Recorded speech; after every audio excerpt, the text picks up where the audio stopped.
Goeiedag, good day, fellow South Africans and citizens of the world. And let me just say that one of the lovely things about having the huge number of subscribers that this channel now has, hardly anything goes into social media that doesn't come to me via your very important emails giving links. And this is a shout out to Sherry, who's drawn this to my attention. And it's an article, quite a lengthy article, written by one Brian Molenga. And he says, Black South Africa will stay poor. And then he goes on to say, there is a rising cry that Nelson Mandela was somehow a pawn of the white people and that he did nothing for the black people after independence. Well, here is the real truth. In the 1950s and 1960s, African nations got independence. In a lot of countries, the first thing the people set about doing was getting so-called economic independence. Remember the mantra of the economic freedom fighters, the EFF, one Julius Malema? Anyway, reading on, he says, economic independence always meant chasing all the colonialists and foreigners and appropriating their assets and sharing them amongst the local people. So how did that work out? Let's hear what he says. And it's true, factually, totally true. In 1960, the DRC, then called the Belgian Congo, became independent and promptly descended into chaos. Starting to sound familiar? Well, however, this was more political chaos rather than economic chaos. That came in 1972. Mobutu Sese Seko seized all foreign-owned businesses and gave them to Congolese to universal acclaim. The DRC never, ever recovered from that single move. Within months, shops were empty, farms were reverting to the bush, and the decline into business chaos in the Congo began, and it's never recovered, believe me. In 1975, a young leader took office in Mozambique, and he plainly announced he would expropriate everything and run a Marxist state. By 1977, this is just 2 years later, simple things like toothpaste or soap were no longer available in Mozambique. In fact, so rare were such things as washing powder that in 1987, Renamo rebels attacked a Zambian shop at Nyemba and looted it. Several Renamo rebels got sick when they ate dynamo washing paste, thinking it was some sort of spread for bread. They never had seen anything like it. You know, this is the crazy shit that goes on in Africa. In Tanzania, and remember, I grew up in Tanzania. I was born in Dar es Salaam, so this is very close to home. In Tanzania, Mwalimu Nyerere nationalized everything, and the results were severe shortages incomprehensible to Zambians. Tanzania became an economic wasteland where sugar, tea, soap, matches were simply not to be had. Now, my parents actually fled Tanzania in 1964 because they could see this coming. And in 1963, Tanzania became a republic when the UK turned its back on all the white colonialists who were there. Good move, UK.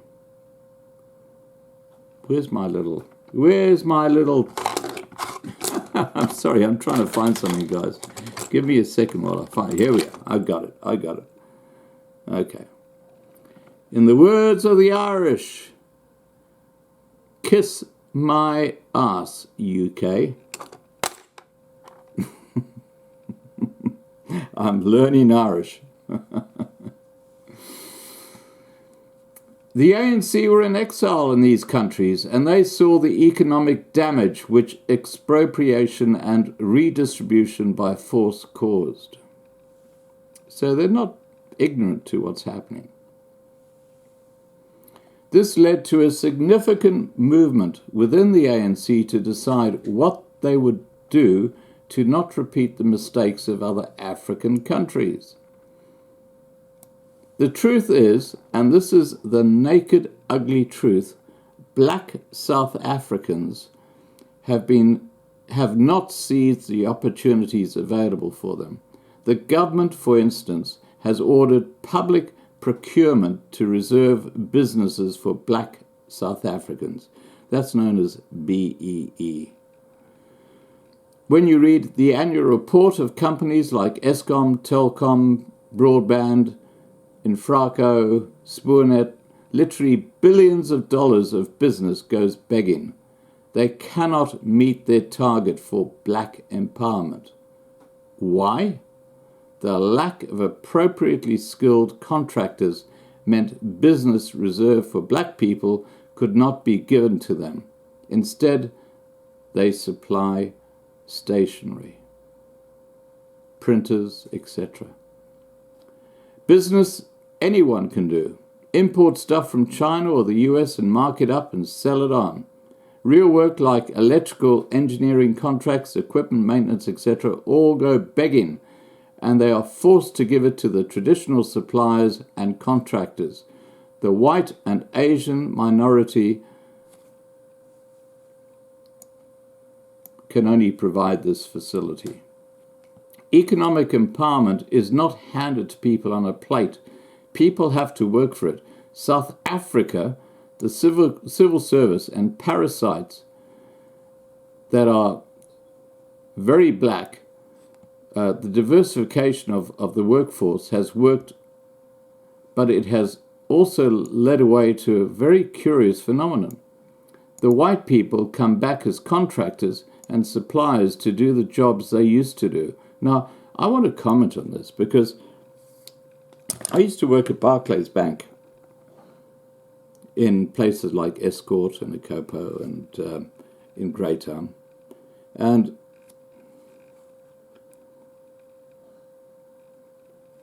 nice cup of tea. And back then, it was a job for life.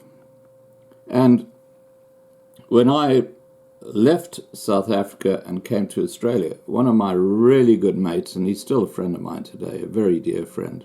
He lives in a part of KwaZulu-Natal. And his name's Eddie, okay? And Eddie said to me, he said, Scotty, why are you leaving? Why are you getting out of South Africa? You're going to lose your pension. You're going to lose everything. And I said, Eddie, I don't believe there's a future in South Africa. And not long after I left, well, not long after 1994, what happened was that because of BEE, black staff were brought into banks like Barclays Bank, which became Absa Bank. And the white, very, very skilled bankers were basically pissed off. They were told, go and find yourself another job. And several of them, including people like Eddie, became contractors to that bank. And you know what their job was to do? And in a word, their job was to go and fix up the mess in the documentation of black bank managers who had been appointed because of BEE. That was their job. 24/7, that's what they used to do. So basically you had an inadequately trained person giving out bank loans, and then you had the contractor, the white contractor, who used to be doing exactly what that black guy was doing, coming in, sorting out the mess, getting things fixed up, and then going on to the next mess. That's the crazy scenario that is happening in South Africa, not just in banking, in a whole range of different areas. Okay, let me get back to this article. South Africa is full of what my friends called office engineers and technicians. They have the degrees and certificates, but they do not have the skills. Is this Mandela's fault? That black people have not seized the opportunities offered. When black people from the rest of Africa have seen the opportunities and moved in, it has caused resentment from the traditional blacks in South Africa. Black South Africans are their own worst enemies. When you go to a South African university, you find the classes of liberal arts and humanities are full of black people. History, library studies, education, etc. The difficult courses like engineering, sciences, telecommunications, even the harder arts courses like business studies, accounts, finance, banking, etc. are not popular. Very few people who are black go to those courses because they're too hard for them. I wonder why. To this day, there are more white chartered accountants than blacks. Even South African Airways, the South African Navy, and South African Air Force has a problem recruiting technical staff like pilots, technicians, and engineers. At one stage, the South African Air Force could not replace all the retiring pilots and engineers simply because there was not enough black people passing the training and not enough were applying for the jobs. The Air Force of Zimbabwe had to help with pilots and technicians. South African Airways still cannot get enough black pilots. The South African Navy cannot sail its ships and submarines simply because there are not enough technicians and engineers to man the ships. Hello? Anyone at home? Listening? The plain truth is there is something very wrong with the attitude and culture of the black South Africans. There are simply not enough entrepreneurs and technically skilled black South Africans to take up the opportunities available in the country, which the government has assiduously promoted. Now, let me just intercede here before I read the rest of this. And that is that, you know, because of the way the whites are being threatened openly by black politicians and this expropriation of land without compensation, there's a huge brain drain going on in South Africa. It's huge. The very people being talked about here right now are moving to countries like Australia. They're going to Europe. They're going to the USA where they're wanted. And they are leaving South Africa. And you know what that's going to do? It's taking South Africa back into the dark ages. And there's no clearer proof of that than what's happening with Eskom and power in South Africa. This is all because of one simple thing. It's called BEE, and it's not working, guys. When something doesn't work, you change your plan. But it's not politically expedient, is it, Mr. Ramaphosa? No. You can't allow the whites with skills to come in and fix things, can you? You're a complete asshole. And a corrupt one at that. Anyway, let me get back to what this guy is talking about. He says, take farming, for instance. Now, look, I've got a lot of South African farmers who follow my channel. And, you know, they are being given a really bad time by the ANC. Anyway, getting back to what he says. The ANC government has bought millions of hectares of land, has offered it up for black farmers. It has not been taken up, and yet Julius Malema is literally shaking the whole economy and crying about economic injustice over, and yet there is land on the table. But people don't know how to use it and farm it, do they? It's crazy. Things have been tried. At the Johannesburg market, the biggest fresh produce market in Africa, the government has tried to create black-owned cooperatives to become wholesalers instead of competing for business. The cooperative has now demanded that business be reserved for it in the name of black empowerment. Good luck with that.